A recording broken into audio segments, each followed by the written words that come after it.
Little presentation ready to go.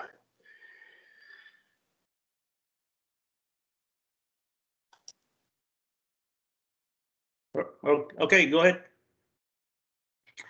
First, welcome to all members of OLA ERG, our guests, and also all CHEP members.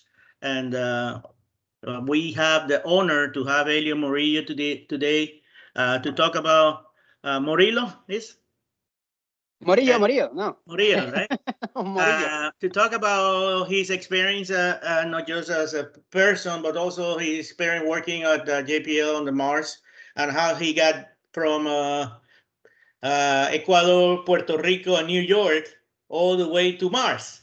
And we have right now many members from our OLA ERG, also the NASA Hispanic ERG, and members of CHEP here in Houston and across the nation. Elio, welcome, and go ahead and take over. Great. All right, let me go ahead and try and share here. And my apologies, I am very new to Teams, so let me make sure I can share this real quick. Oh, I'm actually gonna have to quit the app and reopen it to give my computer permissions. I'll be right back. Sorry about that.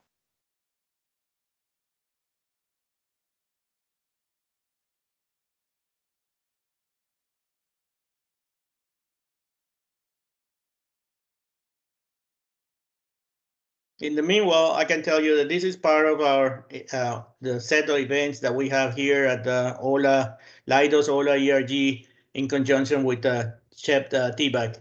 And now we have Elio back. Go ahead. There we go. All right, let me go ahead and share my screen here.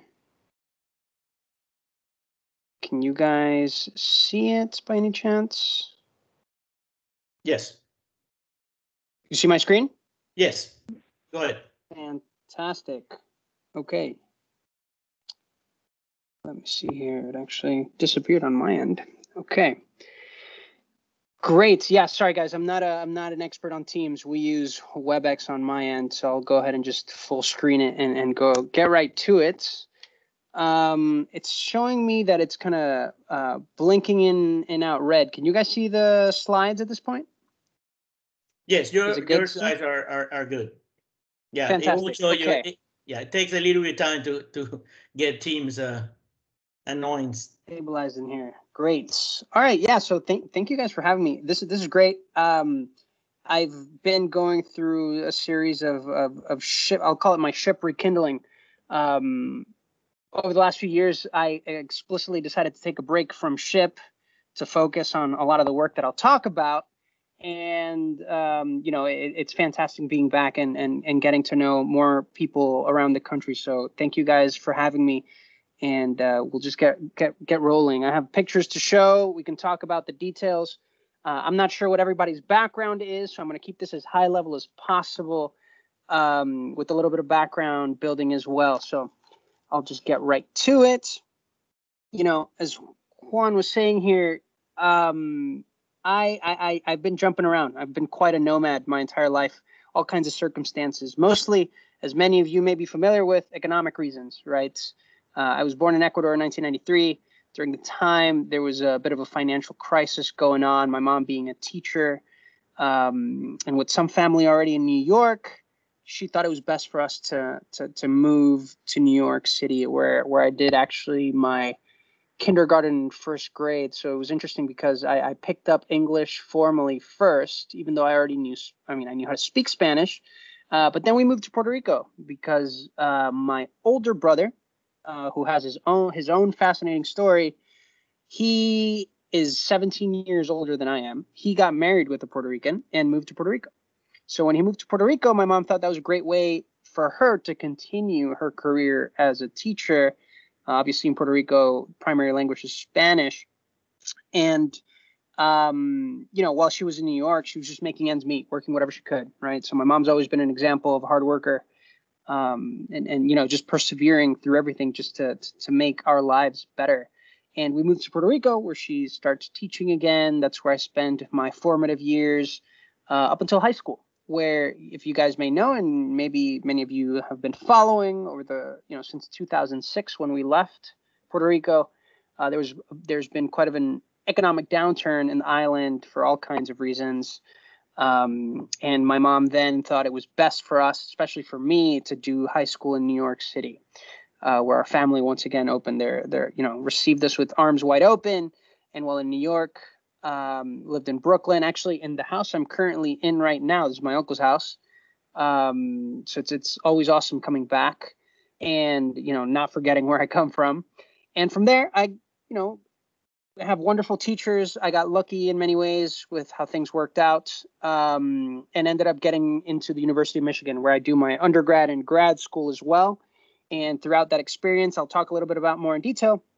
I had several professional opportunities, and then ultimately ended up in LA at JPL in 2017. So I've been moving around quite a bit.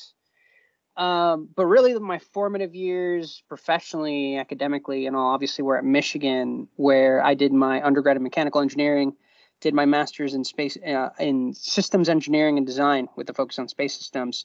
And throughout my experience there, I worked at GE Aviation, where I worked on some on the afterburner for the F414, one of the engines that's used on the Super Hornets, on the F-16s, F-18, sorry. And I got an opportunity to work on Crew Dragon for some time back then, the pad abort mission, which was one of the capabilities necessary to get that NASA contract, which was how do you escape the pad if something's going wrong. So that was the build that I was involved in, specifically the thermal control systems and the environmental control and life support system. From there, I had a few stints at Boeing, actually, in St. Louis, where I worked on JDAMs and small diameter bombs and some black project work as well. While I was in grad school, I had the opportunity to work on a CubeSat, and from there ended up, meeting my lead at the time, Eric Aguilar, at the Ship National Conference, and the skills and everything lined up very well for me to jump on over to the Mars 2020 program as a system testbed engineer, and that's kind of where I've been for the last 5 years, and that has been an incredible experience, and I'll get to it. But before that, I do want to highlight, especially since Dr. M is here, this is incredible. A little bit of my ship history. I've been around for now almost 10 years. Obviously, ship was one of the best things that happened to me in college, where I met a lot of my closest friends, gave me the opportunity to serve my community directly through mentorship programs, involvement locally at Michigan, Region 6, and the National Board of Directors. And then from there, I've been involved in NELA, which maybe many of you have participated in, which is the leadership conference that happens in August timeframe, and for the presidents and chapter leaders. And I've been part of the teams leading some of the tracks and the development over the years. And this summer, I will be back working with them, which I'm really excited for. Taking a new approach to it, and I'll be ramping that up later in May. So really excited for that. Then, of course, I became a lifetime member in 2019. So for those of you who are thinking about it, I encourage you to take advantage of that, because it's just a great network of folks involved in the lifetime membership arena. So let's get to JPL. I think that's what most of you are here for. JPL is an awesome place. It's in Pasadena, California. It has quite a bit of history. It's older than NASA. And the history in a gist is back in the 20s and 30s, there was a group of students at the time messing around with chemistry that ultimately becomes rocket fuel. And at the time, they just had a lab at Caltech, and people really enjoyed the science that was coming out of the lab. But obviously, there was a lot of explosions going on campus, startling people, and the Caltech administration told the students, "Hey, we have this Arroyo, this area where we think it's better suited for this kind of work. We're scaring students by all these explosions happening on campus. Why don't you guys move over there?" And that sooner or later becomes JPL, where a lot of development happened for World War II, jet assisted takeoff for airplanes was probably what drove a lot of the development originally. And then as soon as we ramped up for the space race against the Soviets, a lot of work happened at JPL. And then ultimately NASA is formed, and JPL becomes one of the main sites where a lot of the development happens early on for our satellites, lunar program. And now ultimately JPL is the premier NASA center for robotic exploration of the universe. So anytime you hear anything about anything outside of the Earth lunar environment, right? By that I mean Mars, Venus, Jupiter, Saturn, extraplanetary missions. JPL more likely than not has some kind of involvement. It could be from the systems integration, from all the way from design, all the way through build, and ultimately everything is taken mostly to the Cape where we launch things, also from Vandenberg Air Force Base in California. So that's JPL's history in a bit. And one of my favorite places on lab, I just wanted to show you guys this, is the mission control room, now the Charles Elachi mission control room, where we have decided that it is the center of the universe because all of our data that we collect through the Deep Space Network is kind of piped in through this building. And then we have several mission control locations for the different missions, but the Deep Space Network and our interaction with our partners in Australia, in Spain, and in California, where we have our big antennas, that's where we engage with them and organize as needed. So we get all the data on the ground. And it's absolutely one of my favorite spots. And, I would invite you guys to come and visit physically, but that still can't happen. There are great virtual tours that the JPL Outreach and Education Office has put out. So definitely check those out. I can put the links here later and ask me questions as we get to that in a bit. But more than anything, over my last 5 years, I've been focused on Mars, right? We have all these missions, all these incredible scientific endeavors we're involved in. I have more than anything been involved with Mars, right? And there are many reasons why Mars is a really, really prime location for us to go and explore it and potentially settle. And some quick facts, right? Just gravity is about a third compared to Earth. The atmosphere is very thin, and it's primarily composed of carbon dioxide. It's really cold, particularly where Perseverance is currently located in Jezero Crater, which I'll show you guys a picture of in a moment.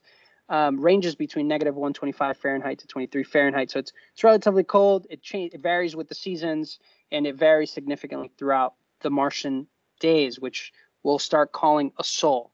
That's the distinction. One lap around the sun for Mars is a little bit more than 2 years on Earth.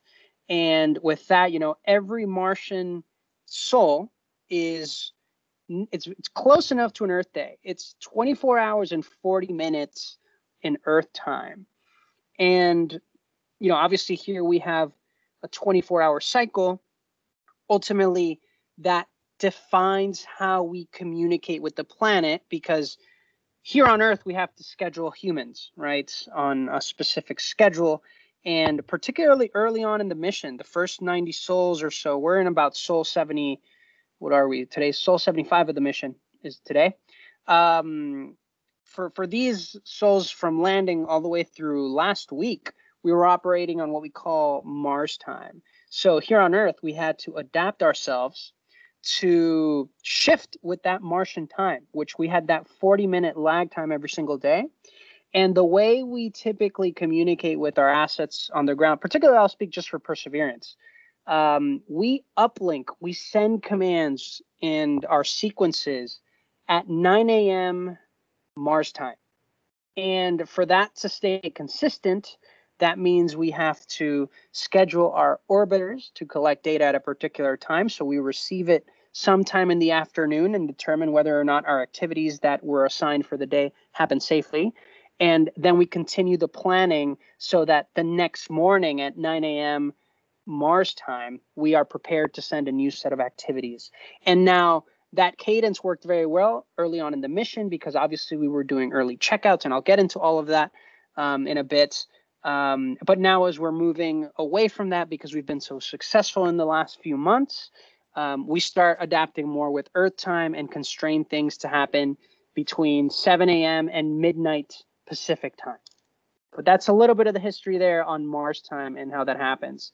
And before we get into the details of Perseverance, something I like to highlight is, of course, we have had presence on Mars for several decades, really from the 70s. This picture only really picks up from 2003 with, and actually 2001 with Mars Odyssey.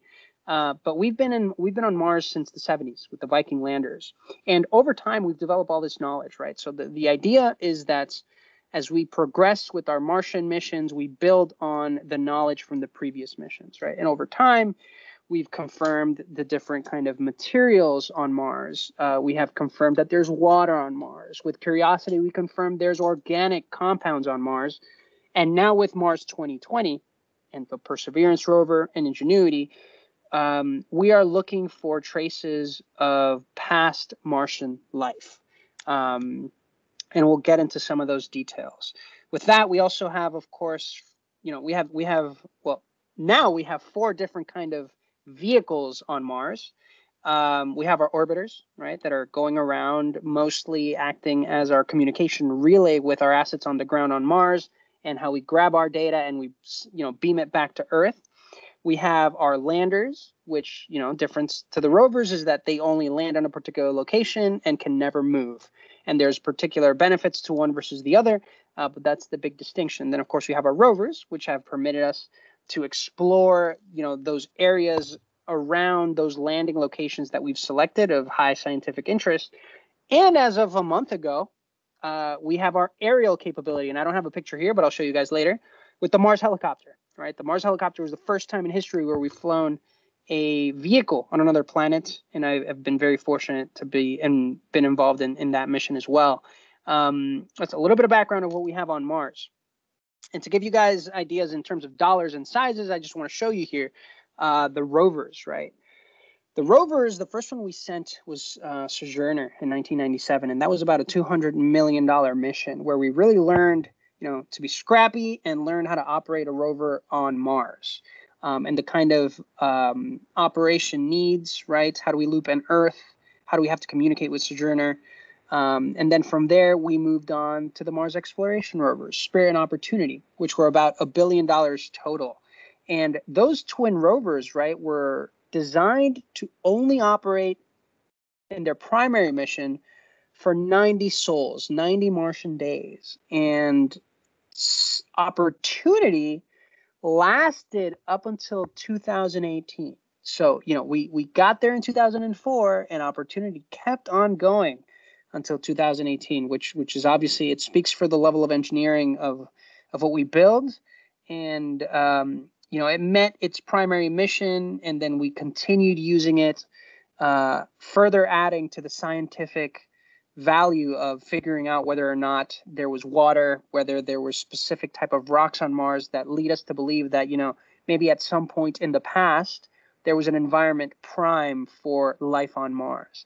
And then, of course, with the Mars Science Laboratory, or the Curiosity rover that landed in 2012, it's a $2.5 billion mission, single rover, in which we have based much of the architecture for Mars 2020 and Perseverance, but very capable rover with its own specific suite of instruments that helped us realize that, yes, there are organic molecules on Mars. And, there's a combination of remote science and contact science and a high degree of autonomy, something I didn't necessarily touch upon too much, right? When we speak with our orbiters, there is a significant amount of lag, right? As we send our command, it takes anywhere between 5 minutes and 20 minutes for a signal to get to Mars, and similarly for the signal to come back to Earth.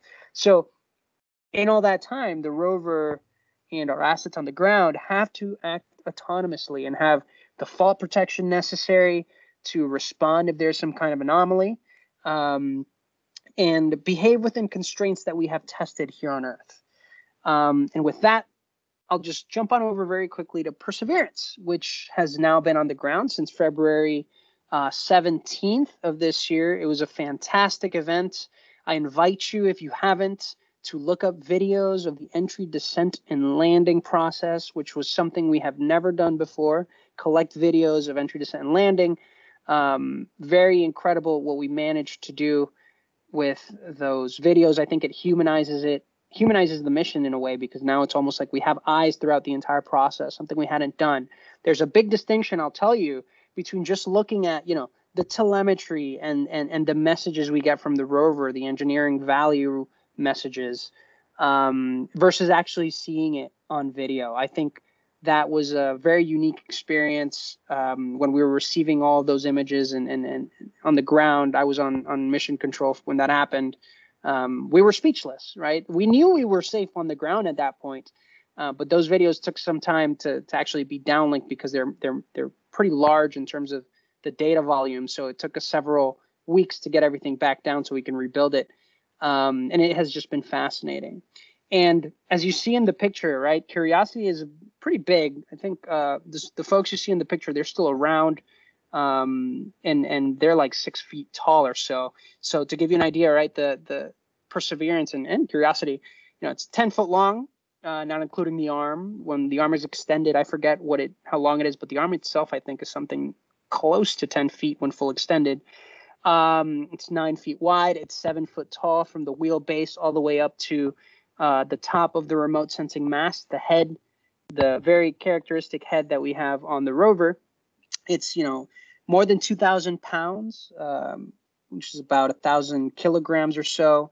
It's RTG, something I like to talk a little bit in the difference, the radiothermal generator, the radiothermal isotope generator. I'm forgetting what RTG stands for, but our nuclear reactor, it produces about 110 watts that charges up the batteries, is very distinct from the solar panels that were on board Spirit and Opportunity, as well as Sojourner. So if maybe you guys know, the reasons Opportunity was lost is because there was a planetary dust storm that covered those solar panels, ultimately leading to the freezing of the batteries, a problem we do not have with a nuclear-powered rover, because obviously we don't depend on solar energy for that. So it has its advantages. And because it's just radiating a ton of heat, we also use that heat with a series of pumps to keep particular devices hot throughout our activities. So there's a very sophisticated level of thermal control, and we exploit that heat to generate electricity as well. So it is a wonderful system to have on board. Top of all of that, we have our 23 cameras. We have 2 microphones, which have been incredible, because last week we were able to record our helicopter with some sound, which is very unique. And we're also learning to use, obviously there's that value of listening to the Martian winds, listening to our environment, but we're also learning how to use the sound for engineering data, right? There's all these creaks the wheels may do that start showing deterioration over time. And we're trying to understand how we can fully characterize that, because here on the ground, we know how things sound when things work nominally, and we're learning how to use that for similar investigations in the future. The rover itself has a ton of autonomy. It is way more capable than any other rovers we sent in the past. We can rove up to 200 meters a day with the rover fully, taking autonomous decisions where we'll tell it go from point A to point B, and the rover will figure out the best path within the given constraints to get to that location of scientific interest. So those are some fun facts here. The mission itself, there's 4 prime objectives, and some of which we have already started to achieve in a way. Obviously, these rovers are geologists at the end of the day. They're these wonderful geological study laboratories with wheels that help us further understand what's on Mars. So continue those studies and understand what's the composition of Jezero Crater, which I'll show in a bit. With that, we have specific instruments that'll allow us to determine whether or not we're looking at something that may or may not look like life on Mars. But ultimately, that feeds into Objective C, which is one of the most sophisticated things NASA has ever done, which is collect samples through this rover that will ultimately be returned to Earth for more conclusive studies. That mission is still being formulated. It's going to happen within the next decade. We're going to send another rover and a series of vehicles to go pick up the samples that Perseverance saves and caches, and then bring them back to Earth. Then, of course, another really important aspect of the mission is to prepare for human exploration. That is primarily through the MOXIE instrument, which maybe if you've been following along over the last few weeks, it is our instrument that has allowed us to convert that carbon dioxide in the local atmosphere into oxygen. And we have confirmed that it's possible. There's some information about the rates at which we can do that. It's an energy intensive process. So there's a lot of work for that to become practical for human exploration. Nonetheless, we are confirming the use of this technology on Mars so that in the future we can really prepare for humans to land on the red planet. So the next slide over here. Again, just an overview of the instruments. We have spectrometers. We have our wind sensors. It's really our weather station on the ground, which is provided by the Spanish. We have our contact science instrument that live in the front of the arm. I lost my cursor here, but it is at the very tip of the arm. There's a turret that allows us to then do what we call contact science. If we find a rock that's interesting enough, we can bring down these cameras, bring down these spectrometers that allow us to generate the context necessary to understand when we collect these samples, what we're looking at.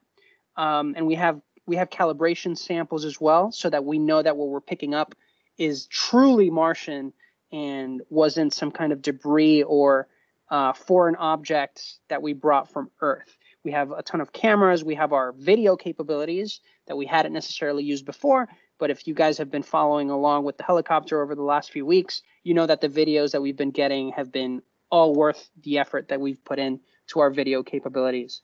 We have an antenna for the RIMFAX antenna, which is one of our instruments that allows us to understand what's underneath the rover as we move. So if there's ice, which is really what we're trying to find with that, understand how much of it is underneath the rover. So that is a radar antenna that we use for that.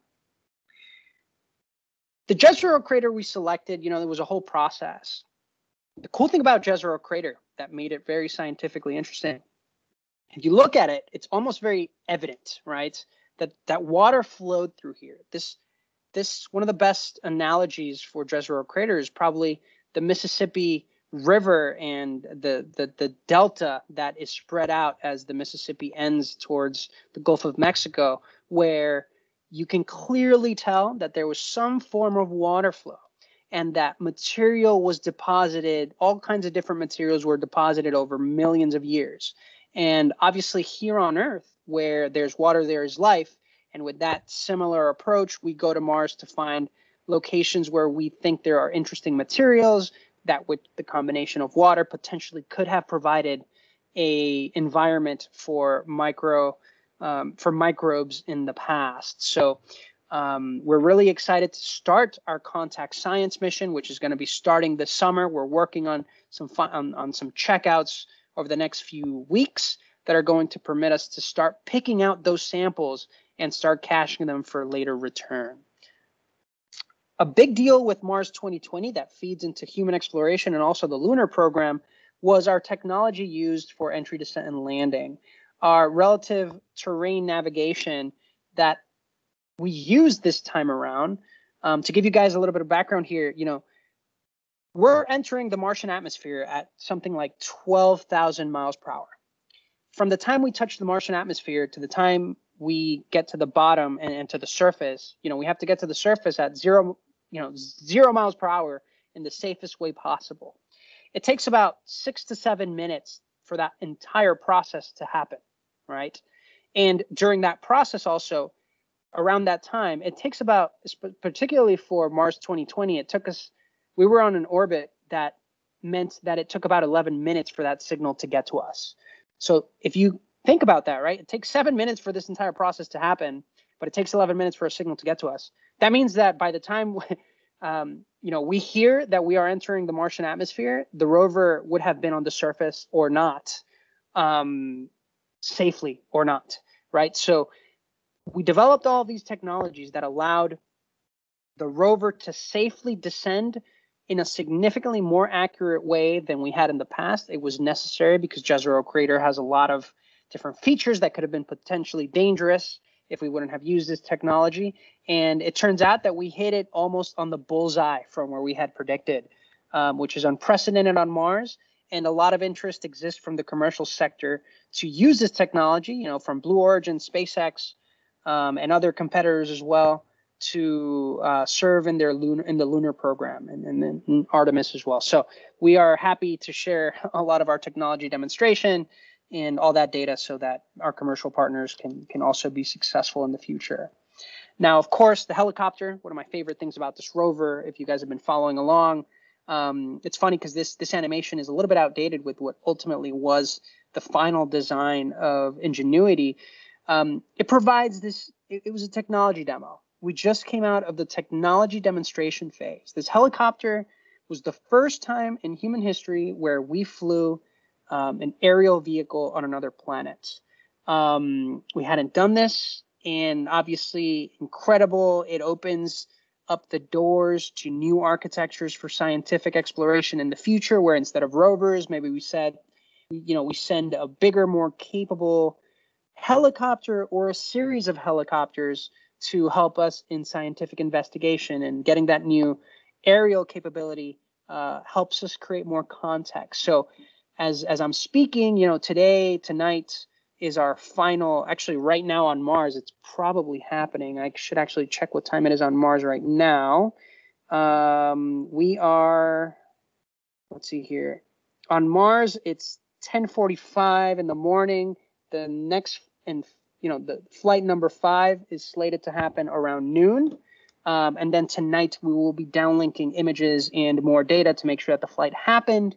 And over the next few weeks, we're entering a new phase for Ingenuity, where we are going to now be scouting and actually going into scientific investigations based on science teams' inputs, where we may want to fly over particular points of interest to gain more context to then maybe decide whether or not the rover should go and visit those locations and provide more information so that we can really look at what's going on the ground. So these are some of the exciting applications moving forward in the next few weeks. And then, of course, in the future, aside from the scientific endeavors where we can use these helicopters or drones for, humans, right? Once humans are on the ground, it's going to be incredibly useful to have scouts to help us map the surface for further exploration. So anyways, super excited, if you can't tell, about the Mars helicopter and the applications that came out of it, because another huge aspect, which I think a lot of people don't necessarily realize,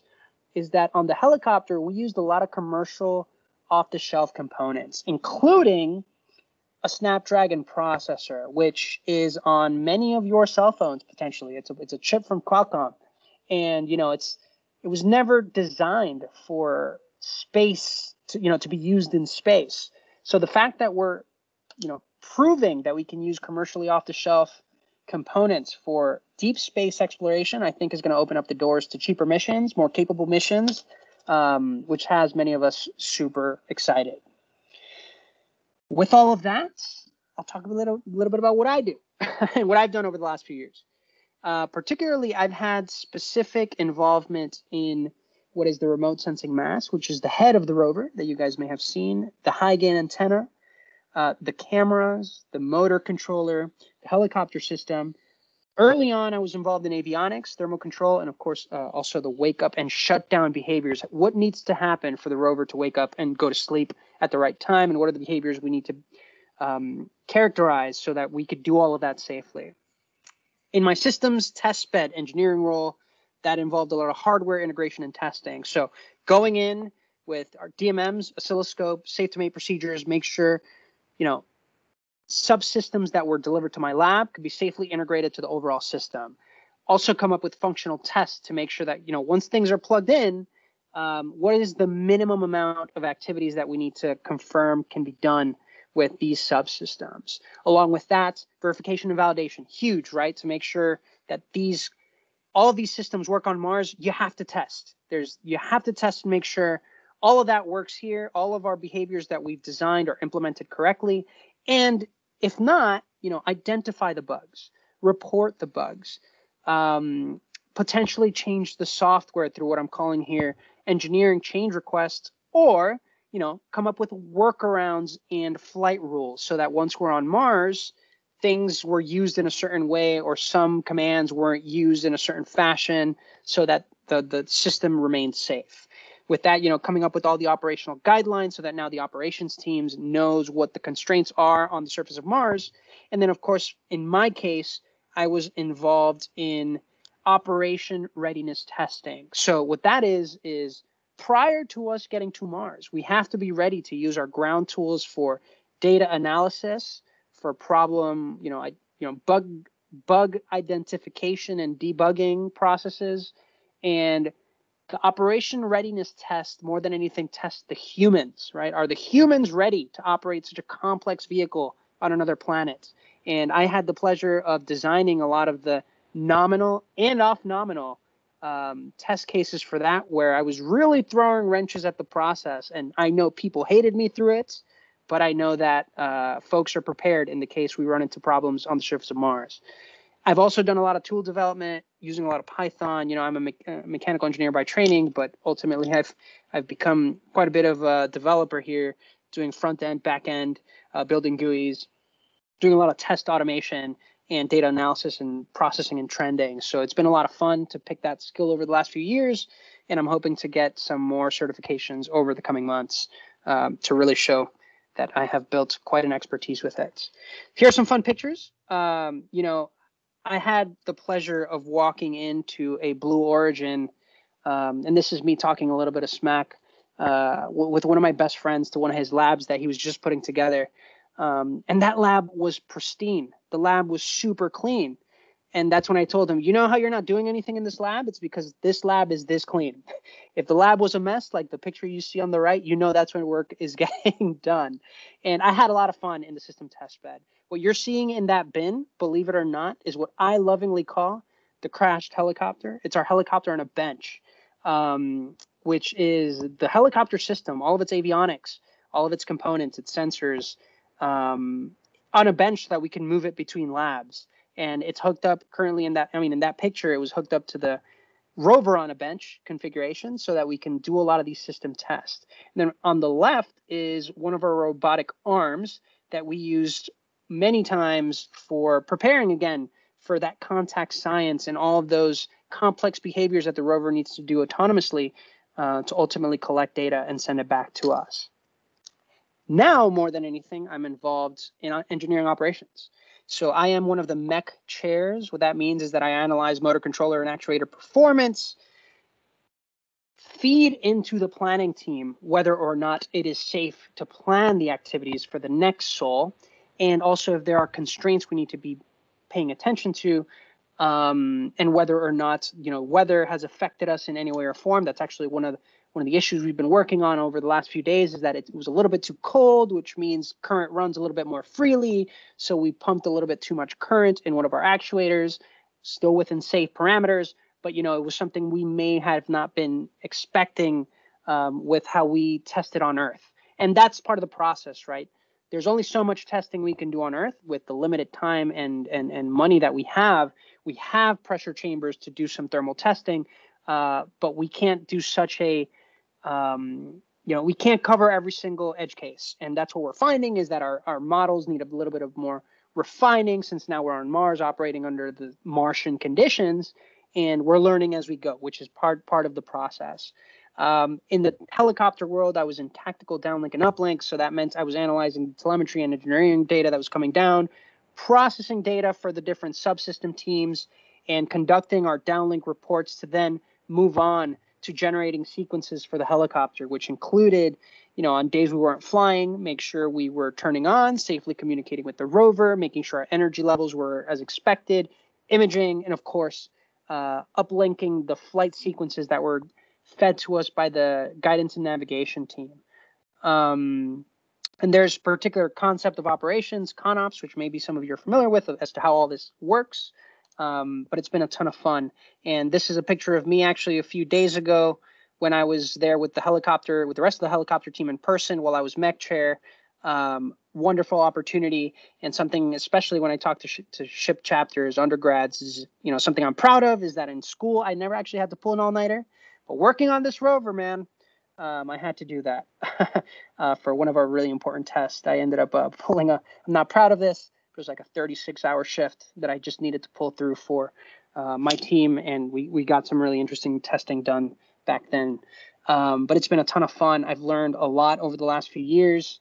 And, you know, I'm sticking around for some time. There's obviously exciting missions happening at JPL. And some of that includes what I talked a little bit about, is that sample return. So that sample return is going to happen over the next few years. It's still being defined.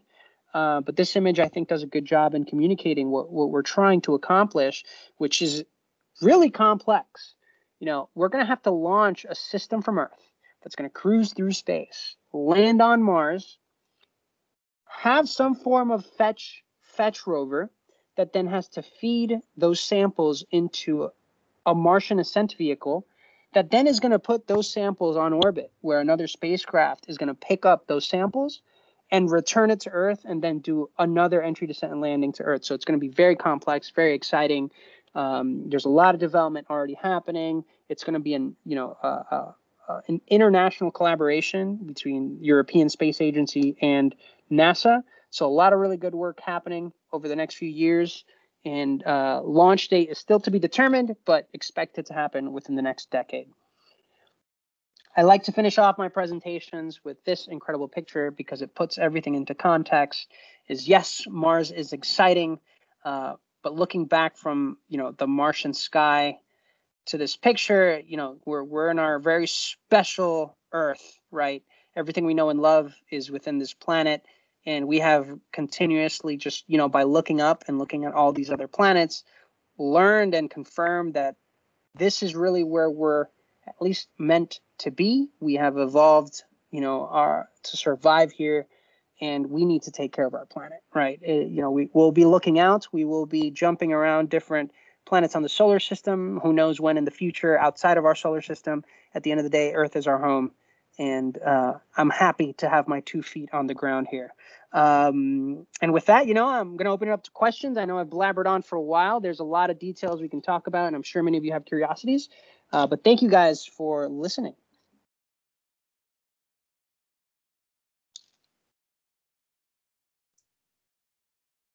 Thank you, Elio. Elio, I'm opening now. If anyone who wants to ask a question, please unmute yourself, and you can ask Elio any question.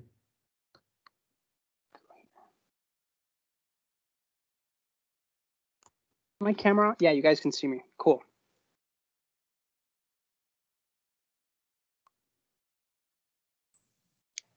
Elio, I had just a really quick question. When you talk about a time on Mars, do you start at midnight and then just go past 24 hours? Or how do you, when you say like it's 9 o'clock on Mars, Sol? Yeah, yep. Yes, we have Martian seconds. So actually the clock I'm looking at right now, and I'll just show it on the screen here. You guys can actually download this app. It's called the Spacetime app. It shows you here kind of like the time, the Martian time. Tells us the Sol 0 was the day we landed, and then we moved on from there. So it is actually Sol 76. Yes, we have a Martian 24 hours, and we have Martian seconds, which is 1.2 something seconds. And we have kind of constrained it similarly to the Earth time, but it is the seconds are a bit longer how if we use more seconds, if that hopefully answers your question. So are you dividing the Mars day into 24 hours or dividing it? I mean, how is that what yes. you do? Yeah. For the sake of communications, yes, we split it up into 24 Mars hours, which is that's what we do. 24 Earth hours. Yeah, and there's also I'll just say, but the hours are different lengths than hours. Is that what you're saying? Technically, yeah, and it gets a little bit fuzzy because there are different ways to look at Mars time depending on what clock you're looking at, and different subsystems use different time measures. So In terms of operations and how the humans look at the clock, yes, it's a 24-hour. 24 like hour. 24-hour breakdown.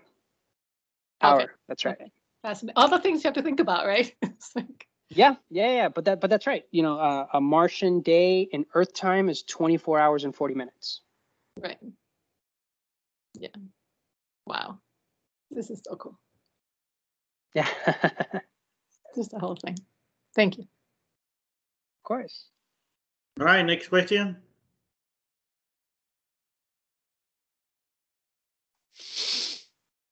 Yeah, so I have a question regarding helicopter. I was actually hiking 2 weeks ago when the first flight had occurred, and it was amazing the excitement of the people I was hiking with.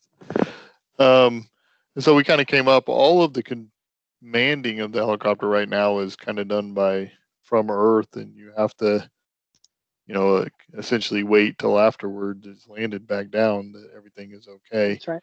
Is the future plan, I'm assuming, to start using terrain tracking and kind of have a more automated flight plan with it rather than just sending back the data to you? So it actually does use automated. And sorry, I turned off my camera for a quick second because I'm going to go grab my charger, but I can hear you guys. The helicopter does use actually a flight controller that it's taking images as it's flying so that it understands where it is in space, and also especially on landing, making sure it doesn't just land on some kind of rock and tip over. So there is already some level of automation, right? And really what we do from Earth is we decide within some bounds, the distances which we want to cover. We have predetermined the location, particularly for the last 4 flights, where we wanted to constrain the helicopter due to safety reasons, because it was flat enough, and it was well scanned by the rover. Today's flight actually is going to put us on a new landing location. And from here, we're going to start then moving around with the rover for a few weeks. So we will be following the rover, tagging along. And I think as much automation as that gives us really is the helicopter just knows where to fly, in which direction we tell it to fly, and to stay within those constraints. And with that, we have to decide on the ground exactly where we want to land. And the constraint for that really is we want to make sure we're in a safe distance from the rover. I think we're a bit hesitant to give it an automation or let it fly on its own, because we have to be within a certain distance to communicate with the rover. We have to also be a certain distance away to be safe from the rover, from potential collisions. So there is still a lot of involvement from the ground, and that's just how this Ingenuity helicopter is going to operate. That doesn't mean that in the future there may be more automation from a more complex rover, and from a more complex drone or helicopter. Hopefully that answers or gives you an idea of the concept of operations here.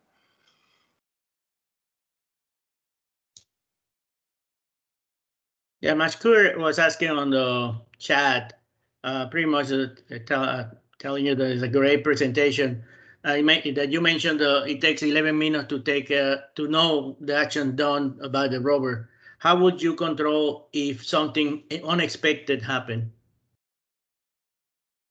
Great question. There's a lot of fault protection. Fault protection it's really its own subfield that requires a lot of thought. Depending on your architecture and your level of redundancy and your subsystems, right? Whether you have an A path or a B path, if something goes wrong with the subsystem, there is a degree of automation in which the rover should be able to detect, or really the rover is able to detect that it is operating outside a particular constraint. And if it detects that that's happening, it puts us in what we call safing. Safing happens, where it puts the rover in the safest state possible that still allows us to communicate with it. And in the process of doing that, there's also a generation of a lot of data reports, a lot of data that helps us understand the state of the flight software so that we can then diagnose what's happened, diagnose if there's truly an issue, or if maybe one of our knobs was too, twisted a little bit too much to the left or to the right, and help us, adjust parameters accordingly. But yes, there's a huge level of automation. Our flight software is extremely capable. It is operating at a very fast processing speed to catch any kind of issues. And that's a lot of that is identified through what I was calling, the verification and validation over the years.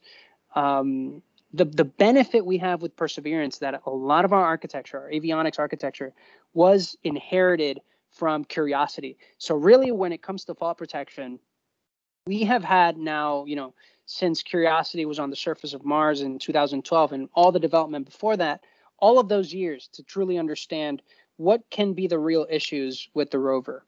And it takes a lot of testing at the end of the day, and grabbing those edge cases and understanding what truly is dangerous versus not.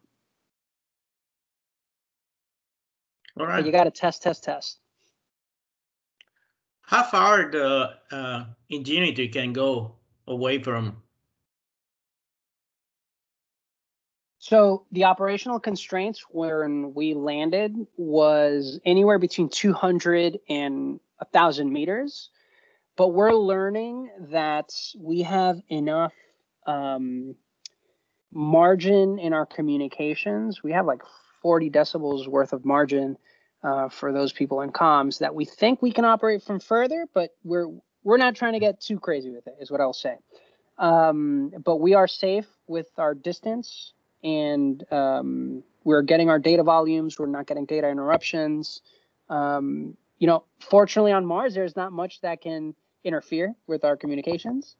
So it's a pretty clean communication system and communication behavior. It's Ingenuity use also you use solar panels, or it's also? Yeah, Ingenuity is small enough that it can't have its own thermonuclear reactor, and it uses solar panels and a battery system. And we've learned also one of the benefits of flying is that yes, if your solar panels get a little dusty, whenever you fly, that dust comes right off. And our performance on the solar panels has been phenomenal. It's been confirmed. Our models on Earth were developed very well, and we're matching, thermally, in terms of thermal and power systems, our expectations, and we're actually doing a little bit better in our power system than we anticipated. So we're going to be flying for some time. The biggest constraint with the helicopter that we're trying to better understand to really see how far we can use it is the Martian winter. The Martian winter starts in about 3 months, and the heaters can only heat us so much. So we'll see over the next few months how we can characterize this and learn as much as we can until we get to that point.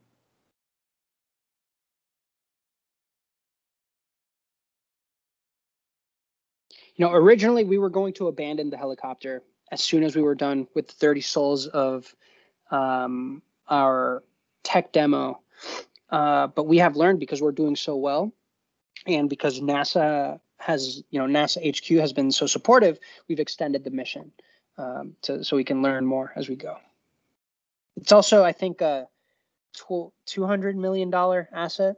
It's not like we just want to abandon $200 million and move on when we know we can learn. We can learn some more.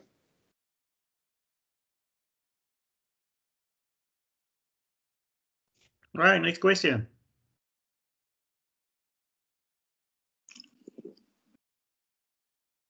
I've got a question. Elio, can you hear me? Yeah. Go ahead. Go ahead, Cody.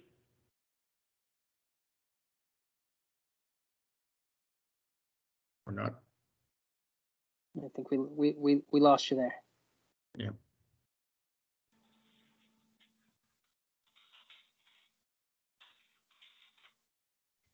Go ahead, Cody.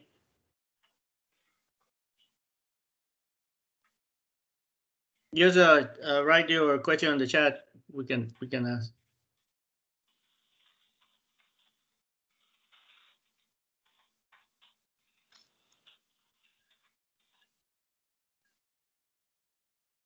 Okay. Or maybe not. Yeah. Okay, Elio. It's being, I think, everybody is being in the deal. Oh, well, there's a question there. Let me find it. Primary motivator when things get tough. Let me tell you something. This is something a lot of us have been talking about. Because, the public gets to see the incredible images. The public gets to see the videos, gets to see, our results. Mars time, what I'm calling Mars time and living in Mars time has been physically the hardest thing I've ever done. It was living in constant jet lag since February through like last week. So my body hates me. All right. My body absolutely hates me. And yes, many of us are now having to recover from a lot of this because, fortunately, our team is very supportive with each other. Now that we're on Mars, there's no real driver to have to rush things anymore. Right, which for a while there was a rush to make sure all of our systems were safe to use. And I think the cool thing about everything we do at JPL, we like to say we're in the business of inspiration, right? We don't do things for profit. We really don't have to worry about money in that sense. We just have to convince Congress that our science is good enough and that it's worthwhile.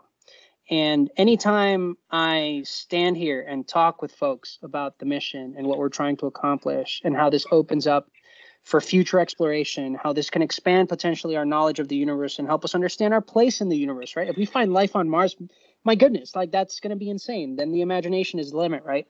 I think that motivates us for sure to keep going, to keep the rover alive and healthy. And do more science because we're just beginning. The science mission is just about to begin. We've really been there the first few months with the focus of safety and early checkouts, focus on the helicopter over the last month or so. But the science mission just begins. We're just about to check out some of our contact science capabilities, and from there,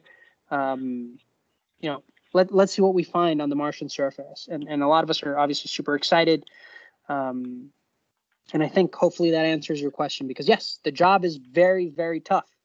We've had to make a lot of sacrifices, and despite the pandemic, right, we lived right through it, just like all of you have, right? We got the rover to Mars on time. As an ode to that, actually, we have a plaque. I don't know if you guys have seen the picture.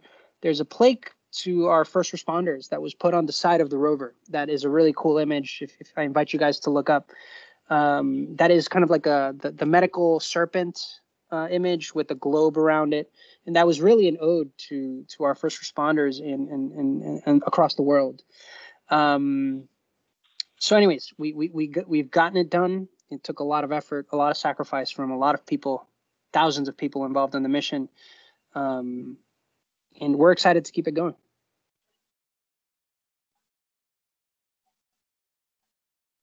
Right. I know we're kind of at the end of the time. Is it okay if I ask, or would it be better to just the chat? Sure, go ahead. Yeah, this was really great. Thank you so much, Elio. It was so cool. Really, just wondering if in the future you were able to plan your own mission or something like that. Are there any technologies that you think are particularly exciting, or like targets within the solar system that you'd be really interested in trying to send a mission to? Like, what would your dream kind of mission look like? Yeah, I think I have been taken over and obsessed with this with Mars. Personally, I think it's really important for us to know and understand Mars thoroughly for our own human expansion eventually. I hope to continue on Mars missions for some time and ultimately the overall human exploration of Mars. I think there's a lot to still understand what's happening underground on Mars too. With InSight, we know that Mars, with the InSight mission, we know that there's Marsquakes still happening.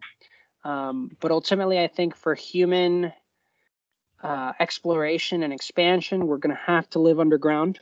Radiation is a thing, and our human bodies are not meant to live under constant radiation. So I think coming missions that explore those lava tubes that we know exist all over the place, and help us understand where it really is important for us to start settling. I think that's going to be key for our ultimate exploration of Mars and establish presence there.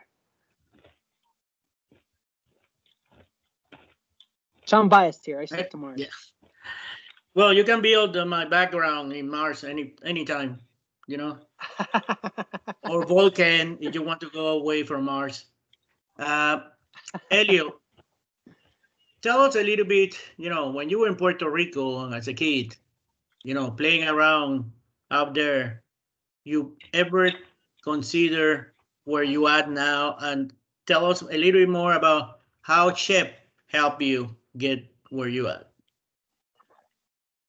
Sure. I mean, in terms of my background, you know, I come from a low-income background, single mother household, teacher. I think it was always important to education was always very important in my house. Still is, having my mom as an influence. I always had a knack for science and the such, and I think it was always very clear. My mom did go to university in Ecuador, that I was going to go and pursue a career in some form, you know, some STEM thing eventually. I was always very, it's interesting to think about, but it's the truth. My imagination went wild with cartoons, with what was Dexter's Laboratory, with what was Gundam. If any of you watched anime from the 80s, you know, these are the things that I saw. I thought to myself, you know what, this stuff is cool. I think it seems reasonable. All these applications, you know, having my own lab to bug my sister, right? Oh, that's a fantastic, oh, perfect, wonderful Gundam model there. Yes, the RX-78 is my favorite, if you're wondering. Of course, seeing the space shuttles, watching that in the news was always a big thing. You know, watching, you know, what happened in 2003 was actually very impacting, and getting to study that as a systems engineer in my grad degree was, you know, eye-opening. And, you know, has always made me aware of management calls, is what I'll say to that. And I recommend the Columbia documentary that came out recently on Netflix. Is very fantastic, gives great insight into that. I always question my management.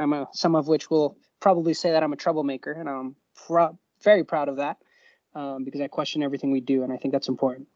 You know, always having that imagination wild is what drove me with it. And I think at the end of the day, surrounding myself with people that were interested in the similar topic, having the support from my mom was key, because despite not having much, always having, you know, the motivation there and the push from my mom to do excellent, not just do well, but be excellent, really kept me going. And in a gist, that's what did it. You know, once I got to high school, I'll have to say, when I was a freshman, Iron Man 1 came out. Right. So now there was this character, this Tony Stark guy that everybody wanted to be like. And that was my go-to saint. And I had some really incredible opportunities in high school that opened up the world of what was engineering and formally introduced me to engineering, some really cool robotics projects. MIT was around the corner. A bunch of schools were around the corner that I ultimately sought out. I had a bunch of friends, surrounded myself with really good people, ambitious people that, you know, not only did they support me, but I supported them, and kept that, you know, that loop going. And then, of course, through SHIP, that's exactly what makes SHIP successful. Especially at Michigan, there was a really big push for academic success, and we had some wonderful mentors ever since I was there, and that set incredible example. And I love to say that I'm the dumbest one of my friend group. You know, my friends are getting their PhDs, they're getting their MBAs, they're doing all these incredible things, and that puts things into perspective, right? Because it pushes you, and then, of course, it gives you an idea how to support them, and I think that's really important. And SHIP did provide I'll say, you know, the family to do that away from home, right? Because I didn't grow up with any engineers, right? As soon as I got to Michigan, SHIP opened the doors to having that family with a ton of engineers, right? And being able to serve and be an example to the community. And I think that helped a lot. And of course, Dr. M, who's here with us, was a huge support throughout all those years. And you know, I've heard still is. So a bunch of the students that have gotten to really good schools to this day, you know, still get direct letters from Dr. M. So this is This is awesome. Awesome to have her here.